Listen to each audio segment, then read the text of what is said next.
Now, we had a question from Sophie. I find it difficult to get into character for an audition where you're just doing a short extract and often have to be prepared to be very versatile within your performance. Yeah. How can you approach monologues or auditions that you're given on the spot? How can you, I guess, how do you... Something that you've been given just... Yeah. Well, it's something you've been given and you have a certain character in your mind and you get there and the director's got something. Something completely different. I think that's something that, because he's the director, even if you disagree with him, I think sometimes in an audition situation, what they want to see is whether you're going to be directable. And they want to see if you can change it, even if it's like I've been in situations in auditions where I've done something and they've liked it and they say, yeah, but now do it a different way. I just want to see that you're not just doing the one thing and that, you know, with character work, if you go too far away from yourself, it just overcomplicates it slightly. So what I would suggest slightly is you just act it as yourself. You don't put any character on. You don't do anything. I mean, maybe if an accent is required, but sometimes by not doing absolutely anything at all, by just going, I'm going to say it like this. I'm not going to put on a big hump. I'm not going to do this. I'm not going to think about it too much. The character reveals itself. The art of acting is to give your impression and your painting of a character. You know, so when we look at a painting, we're not like, well, that doesn't look exactly like, you know, London Bridge. You know, you go, well, that's somebody's view of it, and that's what makes it beautiful.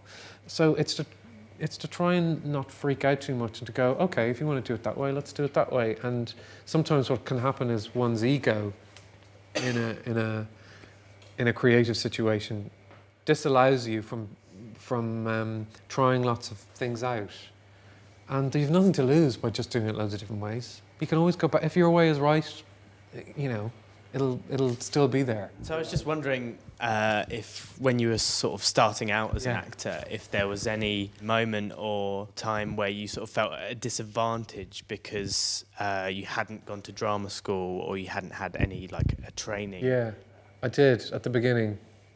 I thought I would never be able to do, you know, when people start talking about diphthongs and people used to talk about Alexander technique. I think, what the hell is that? You know, all those things that you learn, and then you see them and you think, yeah, but you could speed up that line, and then you think, that's, you think it's just acting is instinctive. Acting is instinctive, and it's a false environment, drama school, as brilliant as I think it is. You know, the great thing about acting is that in a company, you could be with an 80-year-old and American and a Russian baby and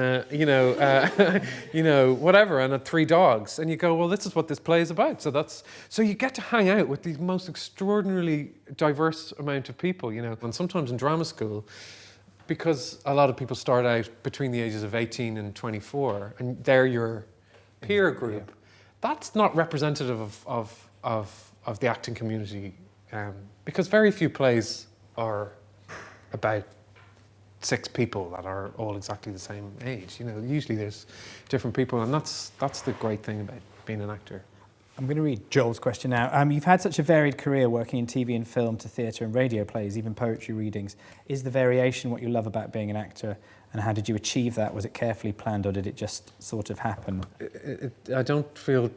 I think because I didn't go to drama school, I was never told, oh, you're terrible at that. So you just get up and you play Richard III, or you play Shylock, or you do one of those things, and you know that it's playful. It's just, that's all it is. It's just playing. It's not for me a serious subject. So, but I think the thing that I'd love to just say to you is that the most important thing is to enjoy it. And so it's lovely to hear that I get to work on all those things. And I think the only thing that links them really is that I love it. I do love acting, and of course there's dreadful things about it, but I feel very, very lucky to have been able to discover early on that I loved it, and that I had some talent for it. Doesn't really matter what stage you're on. even if it's a tiny little stage, the act of doing it is a good, noble thing to do, I think, you know. I think that's a good point to end on. Okay. We'll end it there. Yeah, yeah. Thank you very much.